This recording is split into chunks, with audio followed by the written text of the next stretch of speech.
Ayun guys, meron tayo dito ngayon, e-scooter E5C. Ibig sabihin ng C ay chain. Kung makikita nyo, mid-drive siya. So, tetestingin natin to. Testing natin muna bago ako pakita sa inyo kung paano yung motor, no? Sakyan muna natin. Testing natin yan. Then, check power. Okay, sports. Ayan. So, di na tayo nag-helmet kasi ano tayo. Dito lang naman. Okay. Ano siya? Maliksi. So, titignan nyo. Meron siyang gitna. At pakiramdam ko malambot yung gulong. Kaya, papakiramdaman muna natin. So, yung comfort naman ng riding niya, okay naman siya. Para ka lang nakarelax sa upuan. So, papakita ko muna sa inyo kung ano yung features nito, guys. Okay. So, i-center stand lang muna natin. So, may hawakan naman dito. Ayan. So, ikutan natin, guys. So, ito siya. Kaya siya tinawag na E5C dahil sa chain type. Makikita natin dito. So, ayan. May chain, ano? So, mid-drive siya. Makikita nyo, nandun yung ano niya, wires niya. Kaya siya tinawag na mid-drive kasi nasa middle. Okay, so disc brake din yung likod. Ayan, disc brake yung likod at ang kanyang size ng gulong ay 13. So size 13 naman siya. Sa mga iba, size 12, di ba? So dual shocks din siya. Then, makikita natin ang harapan, size 14 naman. So the typical design ng mga nasa Taiwan at Japan, mas malaki yung nasa harapan. So CST yung stock tires niya. So naka-LED na meron siyang DRL. Then disc brake na rin siya. So kanina yung napansin ko, meron siyang combi brake. Ayan, makikita naman natin dito. Ayan. So yun meron siyang link doon. Okay, so tingnan naman natin yung features ng ng sasakyan. Teka, double check natin kung nakaangat ang gulong. Okay, check. So, ito yun. So, pagka naka-sports, ayan, meron siya tinatawag na sports at meron siya tinatawag na power. Ayan. So, pinindot lang natin to, magiging power na yon. So, ayan. So, pag sports, tingnan natin yung speed. Ayan, 150 agad. Pagka pinower natin, ayan. So, mas malakas yung sports, no? Kung titingnan ninyo. Then, ayan yung disc brake niya. Tingnan natin ulit. So pagka pinower or sports, ayan, ganun siya galit na galit yung makina, yung niya. So maingay siya kasi chain nga siya. So parang mas maingay, mas maganda marinig, So ito, tingnan naman natin yung niya. So yung panel, pwede siyang palit-palitan kung ano yung trip ninyo. So tingnan natin, home. Ayan, sports. Ayan, battery. So, ito yung niya, clicker niya. Ayan, maandar. Battery, audio, TPMS, yung para pag makikita niya yung kung meron bang malambot ang gulong, or kung ano naman, yung parang settings niya. So, meron dito lang. Parang cellphone lang din to. Android, no? So, in display, tingnan natin display. Brightness, tapos yung team. Makikita nyo dito. Pwede kayo mamili kung ano yung niya, panel. Okay, so okay na yan. So back lang natin. So yun. So meron passing, ito yung park para sa pag lumabas na siya. So yun yung yung para safety, no? Then may reverse din siya. Ito lang, ito yung R. So yun, ito compartment pag binuksan natin. Tama ba? Tingnan natin. Hindi bumukas. So testing natin yan. Okay, then tingnan natin yung itong power off nakalagay dito.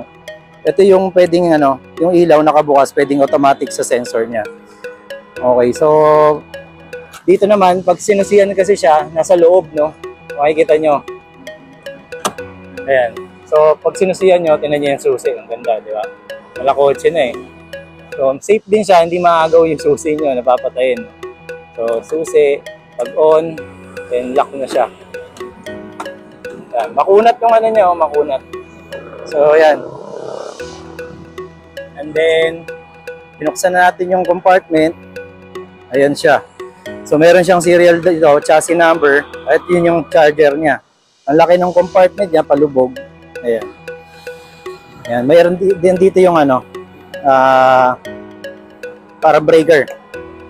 And then, yata yung ano, push sa battery. So, ano to, removable yung battery niya. Pwede mo siyang i-ano, dito. Tanggalin lang to. So, silipin na rin natin. Nandito na rin naman. Ayun. So, dalawa yung battery niya, pero isa lang nakakabit ngayon. So, kaya makikita natin dito, may nakapula. Ibig sabihin, wala ang battery yung isa. Ayan, 1, 2. So, ayan. So, silipin natin. Ayan. So, ang nakalagay, hindi ko makita, pero tingnan na lang natin sa susunod. Tingnan nyo naman guys kung gaano kakapal ang wire niyan. No? Sa totoo lang, sa training natin, yan ang pinaka-deadly. No? Kaya pag di marunong yung gagawa, pwedeng makuryente dyan. No? So, ayan, lock na natin. Okay. Ayan na. So, dito, mayroon din siyang charger dito. Dito yung sasaksa mo para i-charge. No? So, ayan. Mabilisan lang to na nakita ninyo ngayon. So, tingnan po natin ulit. One look ulit. Ayan. Napakaangas din na itsura, no? So, syempre sa akin, ang importante sa akin dito yung compartment. Pero, wala siyang flooring. Pero, okay lang din naman kasi nandun yung battery. Kaya, safe din naman yung battery kahit sa baha, no? Kasi, tago agad eh. So, yung splashes, okay lang. Kahit mabasa yan dyan. Ayun, yung nakita natin. So, ang angas ng itsura, di ba? Ang tawag dito again, ito ay tinatawag na E5C. E-Cooter. Ayan. Hindi ako nag-aakamali ito merong ano. Ipindutan nata ito. Yan natin yan. So, busina. Pit-pit lang din. May hazard na siya. Ayan. May tumutunog, polyphonic. So, may ABS na rin siya. Advanced braking system, kung tawagin. Then, meron tayong tinatawag dito ano. Ayan o. Ang tawag nga dito. Ba't nag-reset siya? So, ibig sabihin, testing natin. Ayan. Cruise control. Yun yan. Hindi ko na inano, pero tumatakbo siya ng 28. So, pagka pumreno, wala na siya. So, yun yung parang medyo relax ka kapag ano. So, left, right, tingnan natin yung ilaw.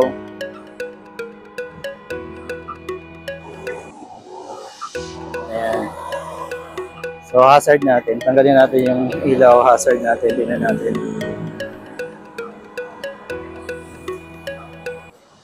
Very stylish at ano na, modern. Ang ganda ng harapan, no? Diba? So yun, mabilisan lang. Ito yung handle niya. Pwede kayong mag-angkas dito. So kung komportable pa rin naman siya.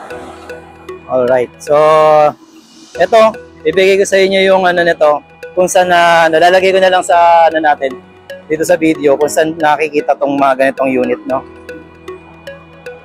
Yung presyo, aalamin natin ngayon yan, no? Tingnan natin yan. So, ayan po, again, one look lang po ulit. Yun. Testing natin ulit, isa pang ikot.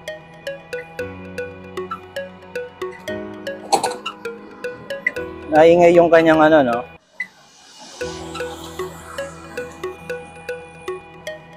So, actually, pwede itong ano, panglikuan kasi madali siyang ilaruin. Dahil nga ano ka sa gitna niya yung gitna nung tapakan. So yun may pupo. So yung tapakan pwede mo ikapit dito kasi yung hita mo. Ayan, ipit. Kaya ayan. So ayan. Diba? Ayan, lakas oh. So yun, tingnan natin sports ulit. Sports, tingnan natin sports, mabilis lang. Duelo, syempre.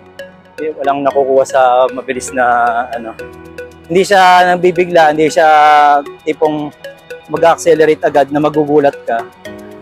Gradual lang yung ano niya, pero matulin siya, di ba? Nakita natin kanina. So merong sensor yung ano, pwedeng auto. I-off mo. Hazard. Testing natin yung ano.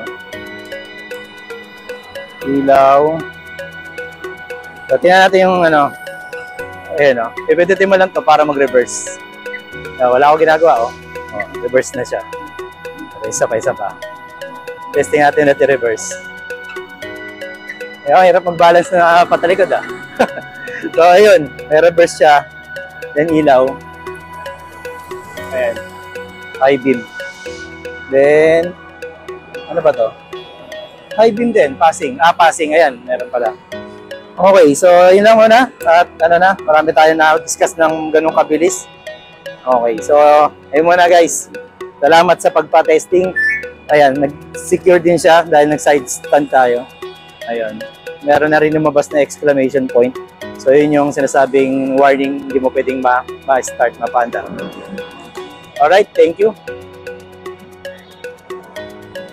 Ayun o. Meron na rin tayo dito sa Japan guys. So okay, once again, Marvin Chua Motovlog po. Maraming salamat po. Salamat din po sa mga nag-subscribe. Subscribe, okay. Bulol pa, no?